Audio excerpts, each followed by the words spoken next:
Olá, professores, olá, professoras, olá, diretores, gestores, pais, especialistas.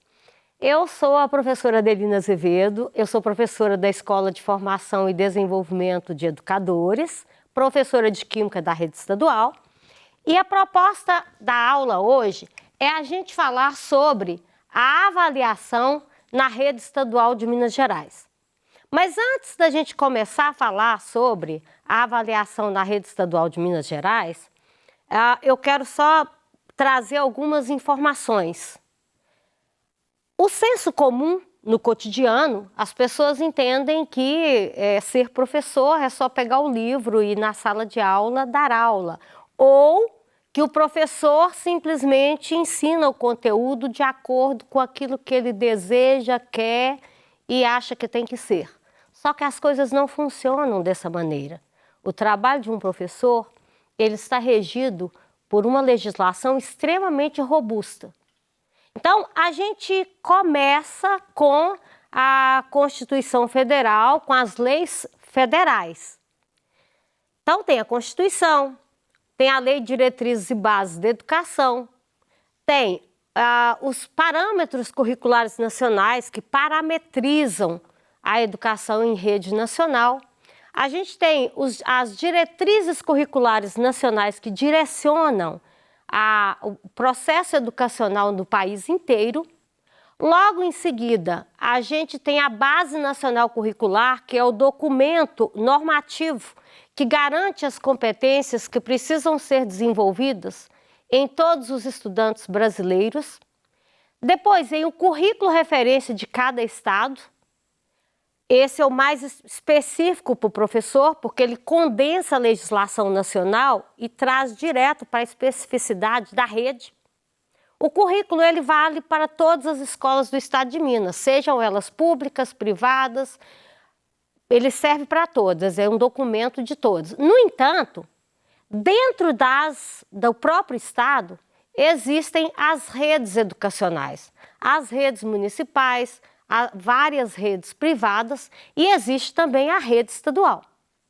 E em cada rede existe uma resolução que organiza o funcionamento do ensino nas suas instituições. Então, nessa aula de hoje, nós vamos falar sobre a lei que organiza o processo de ensino e aprendizagem nas escolas estaduais de Minas Gerais. Bom, na aula de hoje, nós vamos percorrer alguns tópicos da Resolução 4948 de janeiro de 2024 e conhecer o processo avaliativo, como o processo avaliativo é tratado nessa resolução. Lembrando que hoje está em vigor a Resolução 4849, que saiu dia 25 de janeiro, mas a resolução ela tem algumas alterações. A anterior era a 4692, mas essa resolução, o básico que é a concepção de educação, as modalidades, a forma de avaliar, as orientações normais, não tem tantas mudanças, a não ser que a legislação nacional altere. Por exemplo, a 4948, ela surgiu a partir do momento que houve uma lei nacional que decreta, que rege o funcionamento das escolas a respeito do bullying e do cyberbullying, que também está nessa resolução. O professor, pais, pessoas envolvidas com a educação, eles precisam conhecer a legislação que trata da sua rede, como que é concebida a educação da sua rede, como que é pensado a questão da avaliação nessa rede e o que se espera que cada estudante aprenda em cada etapa em que ele está, de acordo com a sua idade. E é sobre isso que nós vamos falar. Então, essa legislação, ela estabelece as diretrizes para a organização do ensino nas escolas estaduais de educação básica de Minas Gerais. Ela apresenta uma concepção voltada para a formação integral dos sujeitos. E quando a gente fala de formação integral do sujeito, a gente está concebendo uma formação dos aspectos intelectual, emocional, social e cultural. E psicológico, o físico também. Então, é o físico, o emocional, o intelectual. E ela estabelece ainda a finalidade da educação básica na rede estadual. Qual que é a finalidade? Assegurar aos estudantes a formação indispensável para o exercício da cidadania e fornecer-lhe meios para progredir em sua trajetória acadêmica e profissional ao longo da vida. Essa parte ela é extremamente importante porque nós trabalhamos a proposta do aluno frequentar a educação básica e a formação básica garantida como direito a todo estudante e adolescente brasileiro, ela não tem objetivo somente para que ele prossiga nos estudos. Desde a Lei de Diretrizes e Bases e a BNCC, a proposta da escola é dar ao sujeito uma formação e o desenvolvimento de determinadas competências que são fundamentais para a vida dele, indiferente dele seguir uma profissão que requer carreira acadêmica, que requer um curso superior. Aí a gente está falando de formação básica, de desenvolvimento de competências básicas no âmbito emocional, cognitivo, social, físico, a formação do ser humano como o todo. Bom, ainda de acordo com a organização e funcionamento escolar, ela considera a diversidade e a inclusão como eixos norteadores, éticos, democráticos e estéticos em suas ações pedagógicas. Então, o papel do professor, o trabalho do professor, ele tem que levar em conta a diversidade de pessoas, de indivíduos e de estudantes, nos aspectos éticos, democráticos, estéticos, ou seja, estamos falando de uma educação inclusiva. E essa legislação, ela se aplica a todas as etapas e modalidades da educação básica. Aí, é só para diferenciar um pouco, para nós professores é claro, mas às vezes para a comunidade nem sempre.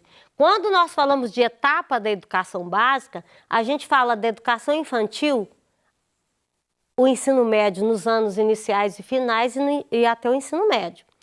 Quando a gente fala de modalidade, aí nós estamos falando dos públicos específicos, né?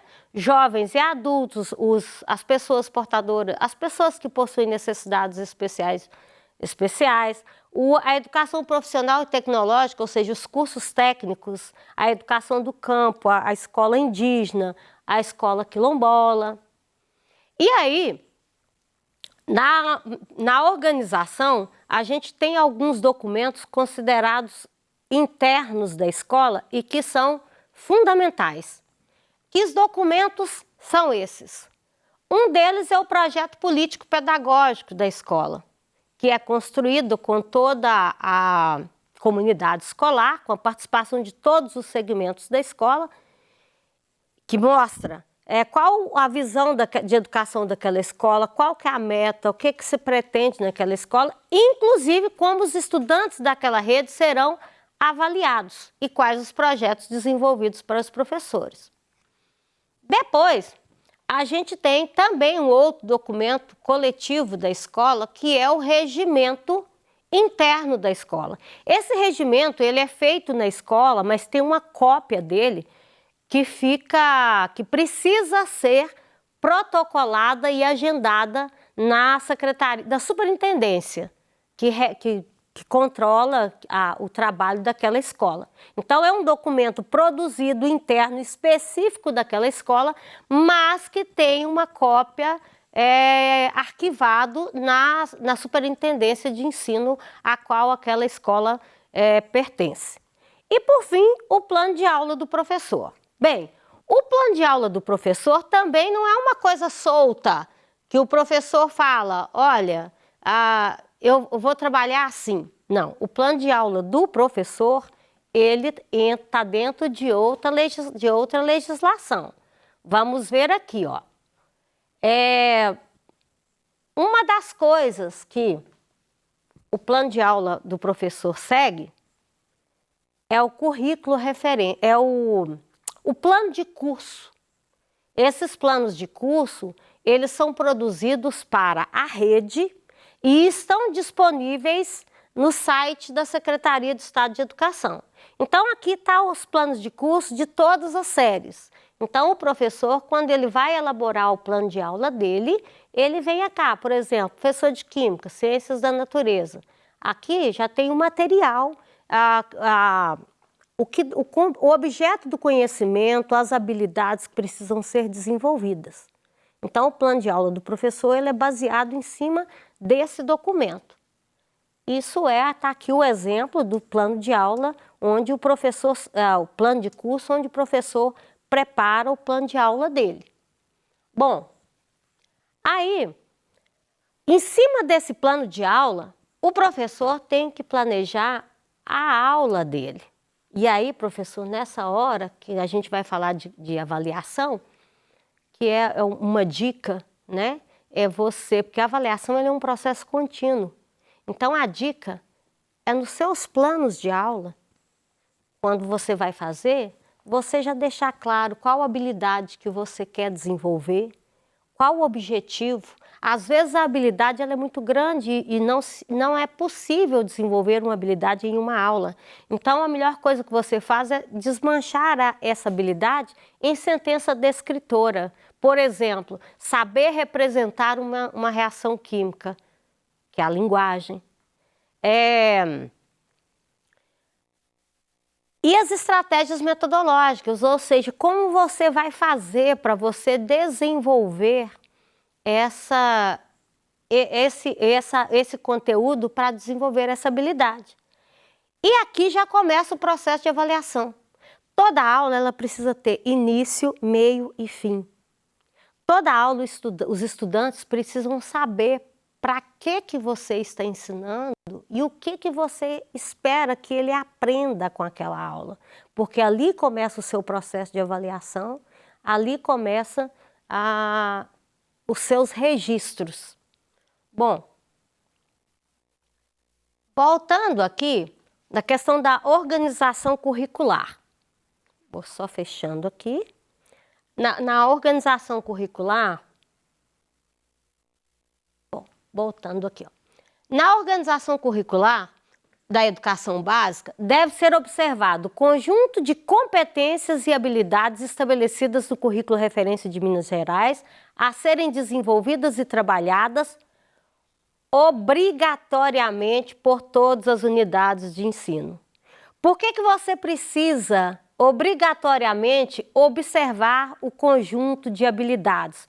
Porque são essas habilidades, o seu componente curricular, ele é ensinado para desenvolver essas habilidades. Essas habilidades, elas casam com a habilidade da Base Nacional Curricular, que é o que se considera como direito de todo estudante que frequenta a escola e que tenha uma formação básica. Na perspectiva de formação integral dos estudantes para o desenvolvimento da cidadania, deverão ser incluídos, permeando todo o currículo, temas integradores. Também está nas habilidades. Aí aqui, ó, essa legislação, ela traz a finalidade da educação infantil, a finalidade do ciclo de alfabetização, por exemplo, menino de 1º e 2º ano, né? O que se espera que ele desenvolva a capacidade de ler e escrever números. E assim vai estar tudo nessa resolução lá. O que se espera dos meninos do ensino fundamental, o que se espera dos estudantes no ensino médio. Isso tudo está proposto. Aí, a questão da avaliação, que é importante, né? A escola deve, ao longo de cada ano, acompanhar sistematicamente a aprendizagem dos estudantes, utilizando estratégias e recursos diversos para sanar as dificuldades evidenciadas no momento em que ocorrem e garantir a progressão continuada. Bom, professor, aqui é que entra a questão do seu plano de aula. Você precisa, em cada aula sua, fazer a avaliação e verificar se a habilidade foi ou não desenvolvida, e se essa habilidade não foi desenvolvida, você retomar essa habilidade. E quando eu sugiro a você a elaboração do plano de aula, de você fazer seus cartõezinhos com o plano de aula, é porque lá em cada aula sua você já coloca a sentença descritora e habilidade. Então, quando você vai elaborar a sua prova intelectual, a cognitiva, você já volta nos seus planos de aula e já vai buscando as habilidades que você trabalhou. Então, você trabalhou ao longo do ano em 10 aulas, você trabalhou 10 habilidades, é muito o exemplo que eu dei aqui, vamos pôr 4 habilidades. Então, você vai fazer uma prova no final do ano, você já vai selecionar questões que avaliem essas 4 habilidades que você trabalhou. E, ao corrigir, você utiliza o recurso mapa de prova, que é quando você vê o índice de acerto dos seus alunos em relação a cada uma daquelas habilidades, de maneira que você possa retornar a essa habilidade que não foi desenvolvida ainda, que você possa retornar a essa habilidade que não foi desenvolvida ainda e ou seguir com aquela que já foi desenvolvida. Bom, a avaliação ela precisa ser contínua, precisa ser cumulativa, precisa ser diagnóstica. Ela precisa, a avaliação ela precisa prover, assegurar tempos e espaços diversos para que os estudantes com menores rendimento, né? Assegurar tempos e espaços diversos para que os estudantes com menor rendimento tenham condições de ser devidamente atendidos ao longo do ano letivo. Lembre-se que pessoas diferentes aprendem de maneira diferente, portanto, precisam ser avaliados de maneira diferente, até por uma questão de justiça. E prover obrigatoriamente intervenções pedagógicas ao longo do ano letivo para garantir a aprendizagem no tempo certo. Bom, aí o processo de avaliação, ele precisa ser discutido com toda a comunidade escolar, estar expresso no projeto político-pedagógico de forma clara, utilizar procedimento de recursos recursos de acessibilidade e instrumentos diversos. Aí, professor, você tem que lembrar que o aluno, ele precisa saber o que você espera que ele aprenda na sua aula e como você irá avaliar se ele aprendeu ou não aquilo que você esperava. Quando eu trabalho fenômenos químicos com meus alunos, bom, existe N coisas sobre fenômenos químicos e físicos. Existe identificar fenômeno físico e químico, é uma sentença descritora. Representar na linguagem química um fenômeno químico é uma uma sentença descritora. Balancear uma equação química é uma sentença descritora. Então, o aluno ele precisa saber em cada aula minha, tipo, olha, o assunto agora são fenômenos físicos e químicos. Agora, qual que é a habilidade que eu espero que você desenvolva no final dessa aula? Por exemplo, representar usando a linguagem química, ou seja, escrever uma equação. No final eu verifico com ele, porque senão é muito assunto e o estudante ele fica o quê? Perdido. Bom, existem avaliações externas, aí a gente tem as avaliações externas e as avaliações internas. As avaliações externas são aquelas aplicadas ou pelo Estado, né, pela Secretaria de Estado de Educação, ou pelo governo federal. E existem as avaliações internas. As avaliações internas, elas precisam variar muito, muito. Não podem ser só prova. Você não pode avaliar só o aspecto intelectual do seu aluno. Tem outros itens que precisam ser avaliados. Lembre-se que você está trabalhando com a formação integral. Bom, na aula de hoje nós aprendemos sobre alguns tópicos de legislação que dispõem sobre a organização e funcionamento do ensino nas escolas da Rede Estadual de Minas Gerais. E na próxima aula nós vamos percorrer alguns tópicos que tratam da recuperação da aprendizagem dos estudantes abordados na legislação. Aqui estão as referências utilizadas para a elaboração dessa aula e o meu muito obrigada e até a próxima!